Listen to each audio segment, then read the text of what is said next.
टिकलीचा वापर करते. पण अशा पांढऱ्या कपाळाची जर एखादी मुलगी असेल ना तर तिला सानप महाराजचं जाहीर चॅलेंज आहे.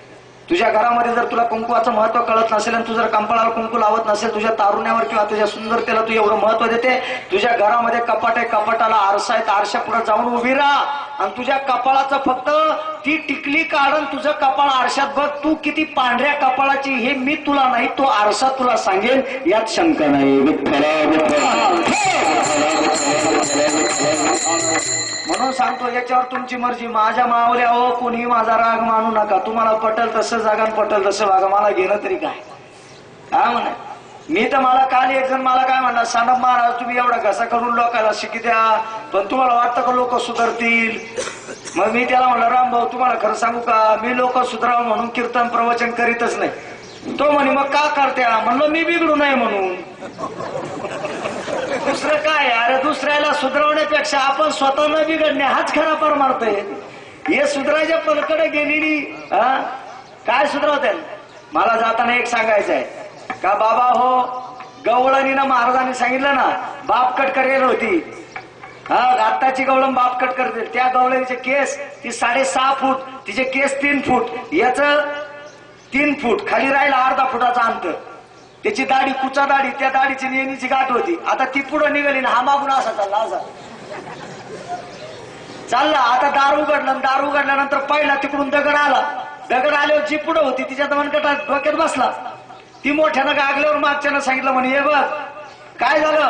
म्हणे काय नाही, तिकडून दगड आला आणि कपाळाला लागला. मग देव असाच म्हणे, ज्यानं काहीच करेल नाही तो माग आहे, ज्यानं खरोखर खोडी करेल ते पुढे येत.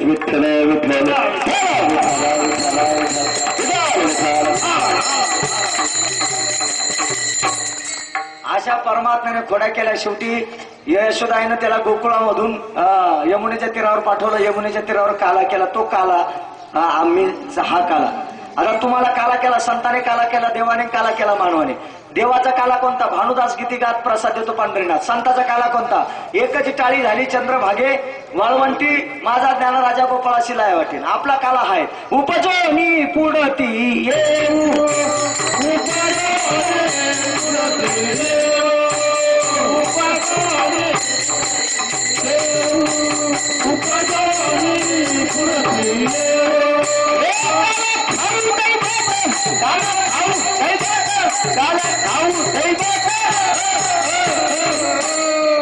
वैकुंठी तो ऐसे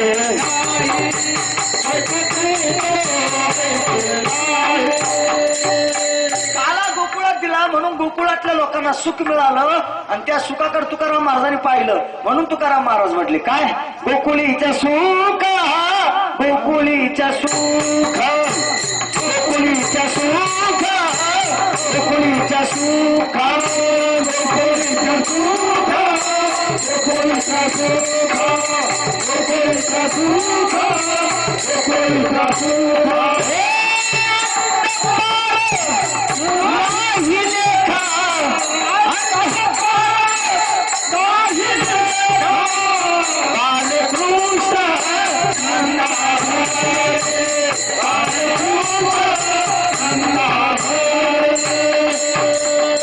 आनंद प्रकारच्या खोड्या गेला. हा झाला कृष्ण. आता राम. आज चैत्र शुद्ध नवमी. चैत्र नवमीच्या दिवशी गोस्वामी तुलसीदासजी कहते, नवमी तिथी मधुमास पुनीता, शुक्ल पक्ष अभिजित हरिप्रीता. आहे का नाही? हा उत्तम हा चैत्र मास, ऋतू वसंताचा दिवस, शुक्ल पक्ष ही नवमी, उभे सुरवर योमी, माध्यानासी दिनकर, बळभरी होय स्थिर, नाही कौशल्यसी भान, गर्भी आले नारायण, आयोनी संभव, प्रगटला हा राघव, नामा म्हणे डोळा, पाहिन भुवन त्रय. असा परमात्मा तो कधी आला? चैत्र महिना, नवमी तिथी, मधुमास पुनिता, म्हणजे आजची ती नवमी तिथी. आणि या नवमी तिथीमध्ये आम्ही रामकथेत एक गीत काय म्हणायचं. नवमी तिथीमध्ये काय घडलं? महाराज म्हणतात, दोन प्रहरी कागशिरी सूर्य थांबला, दोन प्रहरी कागशिरी सूर्य थांबला, राम जन्मला ग सखी, राम जन्मला, राम जन्मला ग सखी, राम जन्मला.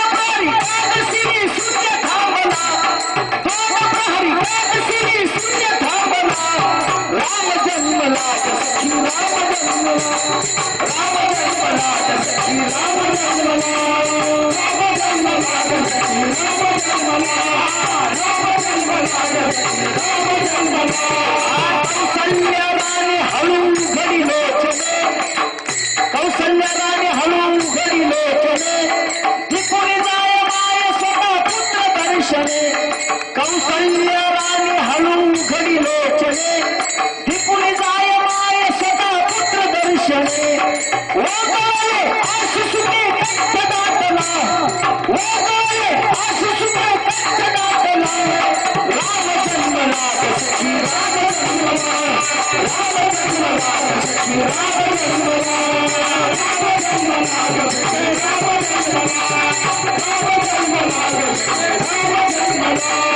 उडून जाय सदर कर नृत्य गायनी सुरंग ताल त्यात मंत्र मी दिनी उडून जाय रंगनी सुरंग ताल त्यात मंत्र मी दिनी ओगाळे आसुसुके कंठ दाटला ओगाळे आसुसुके कंठ दाटला राम जन्मला राम जन्मला राम जन्मला राम जन्मला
संपला विषय.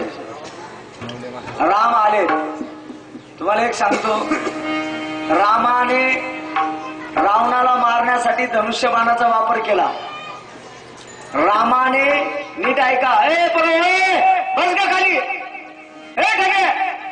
अरे येऊ गुलब्या बस खाली, माग नका भाऊ तुम्ही, बेटा ए सोनिया बस खाली बस खाली बस खाली बस बस बस बेटा, हात बांधा, चला बांधा हात, सावधान, कुठेही बोलायचं नाही. हा जाऊया. परिणाम बघा तुम्ही, लेकर आहेत, बडबड करणं हा त्यांचा स्वभाव आहे. पण गप्प बसा, बसले गप, खाली बसा, बसले खाली, मांड्या घाला, घातल्या मांड्या, हात बांधा, बांधल्या. म्हणजे गुरुजी मला वाईट एवढंच वाटतं बरं का, ज्यांना काहीच कळत नाही ते आमचं ऐकतात.